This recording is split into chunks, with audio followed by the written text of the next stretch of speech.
On est samedi matin. Il est quelle heure? Il est 7h48. Donc bon, on se réveille, on va à la salle comme d'hab, on garde les habitudes, on y va tous les jours. Tous les jours, on travaille une partie du corps différente. Aujourd'hui, c'est jambes. Ça va être intense. Pas que je me retrouve avec un corps stock en haut et en bas des jambes de coq, ça va pas le faire, je vais me faire tailler. Donc, salle de sport. On va bosser sévère. J'ai déjà enregistré quelques posts sur Insta avec des exercices.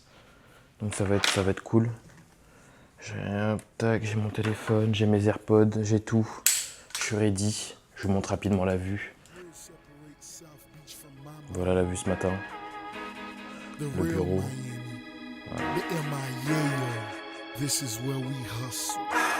Every day I'm hustling, every day I'm hustling, every day I'm hustling, every day I'm hustling, every day I'm hustling, every day I'm hustling,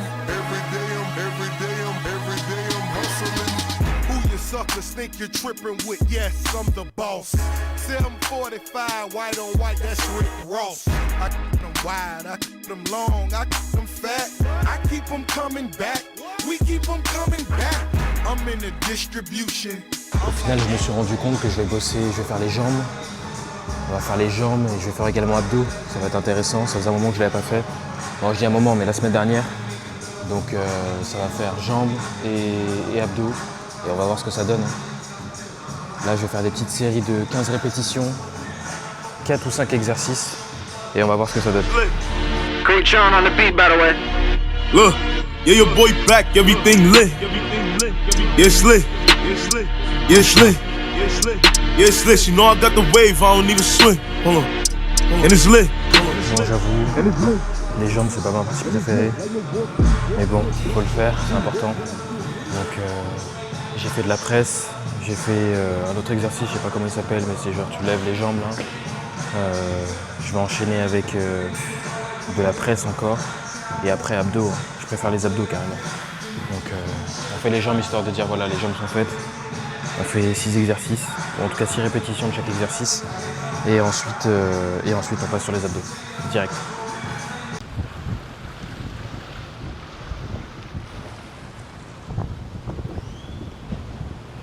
Ce qui est intéressant au Panama, c'est que vraiment tu es dans les meilleures conditions pour pouvoir avancer, te développer et entre guillemets réussir ta vie, tu vois, parce que tu as les amenities qu'il faut, ta piscine, salle de sport. Ça veut dire que ta routine, tu peux vraiment t'organiser comme tu le souhaites. Ça te pousse à faire du sport déjà. Le fait qu'il y ait une salle de sport dans ton bâtiment, bah, tu te dis en vrai, je suis une merde si j'y vais pas, tu vois. Donc c'est motivant, ça donne envie d'y aller tous les jours. C'est ce que je fais d'ailleurs, j'y vais du lundi au samedi, le dimanche, jour de repos. Et non, vraiment, c'est incroyable. Ça te donne envie de te motiver, tu vois. C'est une comparaison aussi avec Paris.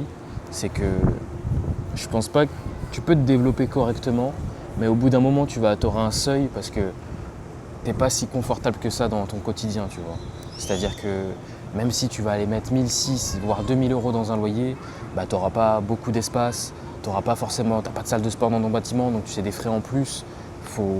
Après, si tu fais ça à plein temps, ok, tu vois, mais je repense dans le cas où quand j'avais mon travail et que j'avais ma boîte à côté, je comptais pas mes heures, c'était beaucoup de déplacements, c'était beaucoup de logistique et beaucoup de choses à prendre en compte. En fait, c'était une charge. Bon, c'est un terme un peu que les gens utilisent beaucoup, tu vois, mais je vais l'utiliser également.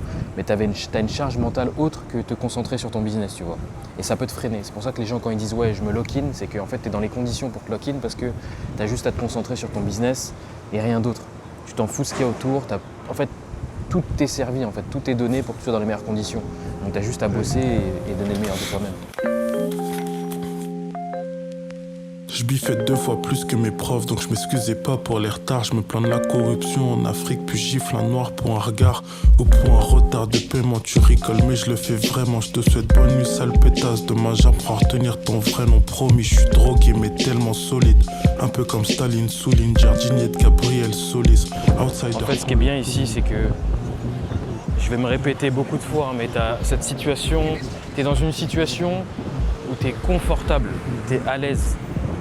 Tu es vraiment à l'aise, tu es dans les meilleures conditions pour tout faire, tu vois. Et je vais même aborder un autre aspect, c'est c'est aussi le stress, tu vois, je veux dire. Ici, t'as pas de stress. Honnêtement, c'est compliqué d'être stressé ici. Déjà parce que ici au Panama, les gens sont pas non plus très stressés. Tout le monde est chill, tu vois, il fait chaud, c'est les pays chauds, c'est comme ça. Voilà, tu te mets pas la pression. Et après, le cadre aide beaucoup également, tu vois, donc c'est ça qui est lourd. Bon, là, je vais aller faire 2-3 courses. Mon gros problème, c'est que je sais pas faire une liste de courses et me dire, tiens, je vais faire des vraies courses. Moi, c'est à chaque fois, genre, au jour le jour.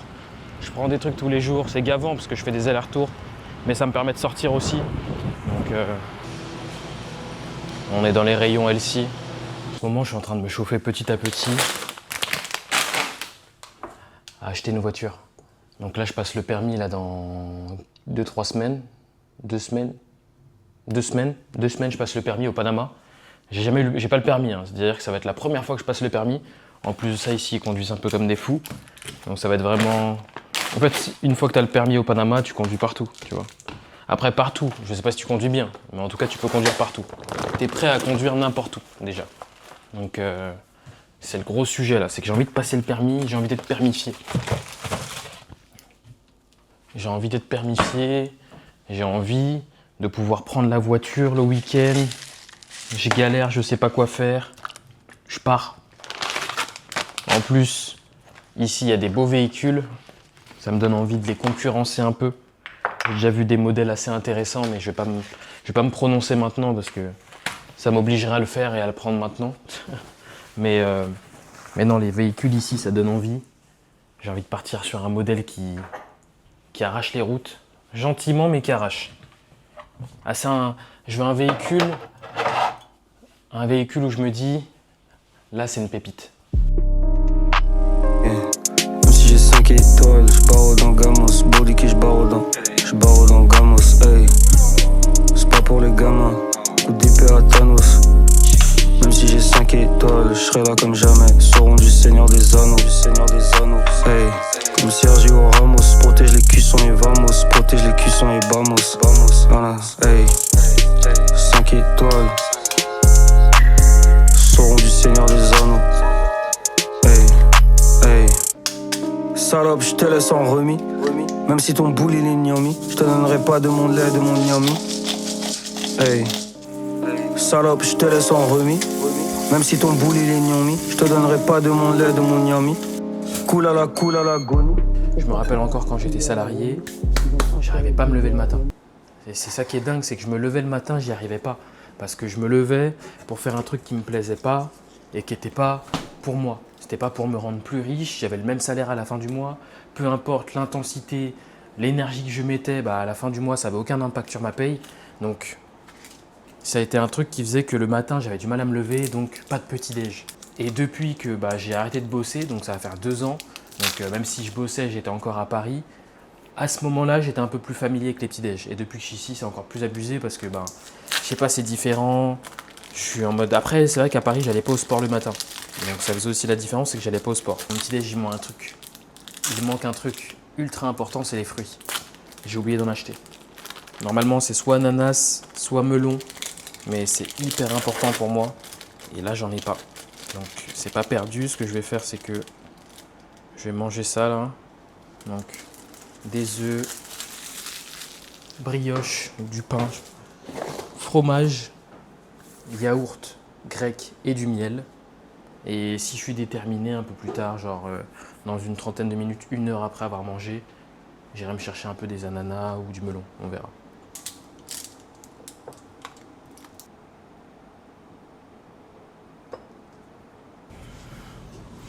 Bon, je vais aborder un sujet qui est quand même hyper important.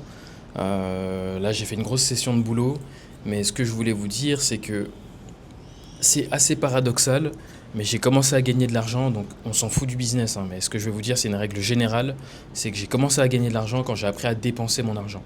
C'est-à-dire que c'est paradoxal, hein, mais vraiment, j'ai commencé à en gagner quand j'ai appris à le dépenser. C'est-à-dire que moi, je suis de nature, on va dire, assez dépensière, j'aime me faire kiffer, j'aime aller au restaurant, boire des verres, j'aime faire des dates, bref, j'aime sortir, tu vois, je suis un bon vivant. Et j'ai commencé à... Je dis pas que j'ai stoppé tout ça, mais je l'ai encadré, et c'est là où j'ai commencé à gagner de l'argent. Donc, pas gagner de l'argent parce que j'ai économisé. Certes, il y avait cet aspect-là où bah, du coup, vu que tu économises, tu gagnes de l'argent. Mais il y avait aussi un aspect où, bah, étant donné que je traque mes dépenses, je sais dans quoi je dépense, je connais mes finances, je sais vers quoi m'orienter, je connais mes compétences. Ça veut dire que tu connais tes compétences, tu connais tes finances, en fait, tu connais ta situation. Ça veut dire que même si tu pourrais te dire, je sais que je suis à zéro à la fin du mois, mais il faut que tu saches dans quoi tu dépenses, que tu dépenses et pourquoi, tu vois. Et une fois que tu sais tout ça, à ce moment-là, tu vas pouvoir t'orienter vers une activité qui te plaît. Et ensuite, l'autre sujet, c'est que on a tendance à, quand on parle d'entrepreneur, et même moi, là, je m'entends raconter ça, je me dis, tu vois, je vais devenir le cliché de ce que je disais, ce que je critiquais avant. Mais le sujet, c'est de se dire qu'en tant qu'entrepreneur, ok, certes, c'est une chose. Maintenant que j'ai, entre guillemets, cette liberté financière géographique, mais c'est pas arrivé comme ça. Et ce qui a fait que j'ai pu arriver à cette étape-là, c'est vraiment, et souvent, les gens n'en parlent pas souvent, mais c'est vraiment le fait d'être passé par la case CDI, salaire, salariat. Ça veut dire que cette base-là, en fait, c'était une situation qui ne me convenait pas. Donc ça veut dire que j'avais mon CDI, j'avais un salaire à la fin du mois, j'avais une paye qu'on peut dire qui était assez correcte, j'étais à 45 000 à l'année. Bon, ça peut faire kiffer, mais à Paris, tu te rends bien compte rapidement que c'est pas assez. Et donc en fait, ce qui s'est passé, c'est que cette situation ne me convenait pas, j'avais besoin de plus, et souvent les gens veulent entreprendre quand ils peuvent se mettre à 100% sur un projet. Mais c'est trop facile, et c'est limite quand tu es dans ces conditions-là que tu n'y arrives pas. Parce qu'il y en a, ils vont faire quoi? Ils vont se mettre au chômage, ils vont se dire, vas-y, pendant que je suis au chômage, je me mets à 100% dessus. Ça peut être une méthode qui fonctionne. Mais ce que je veux dire par là, c'est qu'une personne qui va garder son CDI, son salaire, cette base, et en plus de cette base, va aller chercher à aller créer de la richesse, elle sera meilleure que la personne qui va se lancer dans un business à 100%. Parce que tu auras des contraintes, les contraintes de tes horaires. Moi, ce que je faisais, c'est que je travaillais entre midi et 2 pendant ma pause déj. Je travaillais en plus sur mon business le soir en rentrant. Le week-end, ça m'a coûté ma relation de couple, on va dire, tu vois, parce que je pensais qu'à ça. Mais en étant dans ce mindset, j'étais beaucoup plus efficace et beaucoup plus fort qu'une personne qui va se mettre, entre guillemets, à 100% dessus. Parce qu'elle se met trop tôt à 100% dessus. Je veux dire, après, ça peut être assez contradictoire parce que tu as aussi les gens qui lancent des startups et ils plaquent tout et ils font ça et ils y arrivent. Mais je veux dire, pour une personne, entre guillemets, lambda qui veut entreprendre, avoir un revenu supplémentaire en plus de son travail, fais-le en plus de ton travail. Ne te dis pas, je vais tout plaquer, je vais me mettre au chômage et là, je vais le faire. Parce que c'est des conditions, tu vas changer tes conditions de travail trop brutalement. Tu vas passer T'avais des horaires, t'avais un employeur, là, je vais être tout seul et je vais devoir gérer mon emploi du temps tout seul, tu vois. Et souvent, tu tombes dans un truc où tu procrastines. La plupart des gens qui se mettent au chômage pour se lancer dans l'entrepreneuriat, ils prennent des formations, ok, mais derrière, ils se lancent pas. Et derrière, ils n'y arrivent pas. Parce que la transition est trop brutale. Et c'est réel, je rigole parce que c'est vrai, genre moi j'ai réussi et pourtant j'ai été dans cette situation-là, chômage, essayer de me lancer entre-temps, etc. Ça fonctionnait pas. Le moment où ça a fonctionné, c'est quand j'ai commencé à contrôler mes dépenses, quand j'ai commencé, en plus de mon salaire et de mon CDI, à lancer mon activité à côté et que ça s'est développé et parce que je faisais des horaires de fou et c'est là où ça a fonctionné. Donc ce qui s'est passé, c'est que j'ai fait 2 ans donc, avec mon CDI et mon business à côté. Et ensuite, les 2 autres années, donc là on est sur la 2e année, où du coup je suis à plein temps dessus.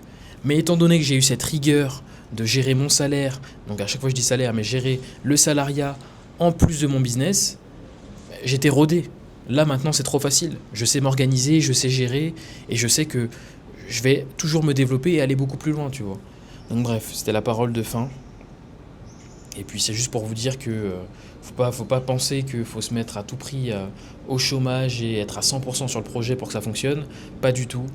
Tu as un salaire, c'est une base financière qui est hyper importante, elle te permet de payer tes charges.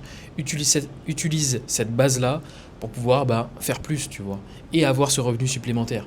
Et en fait, moi j'étais dans un dispositif dans ma tête où je voulais pas entreprendre. J'avais besoin d'entreprendre parce que je voulais une vie différente et je voulais des revenus en plus. Donc j'étais pas dans une situation où j'ai envie de faire ça. C'est non, j'en ai besoin, je veux des revenus en plus et je veux changer ma vie, tu vois.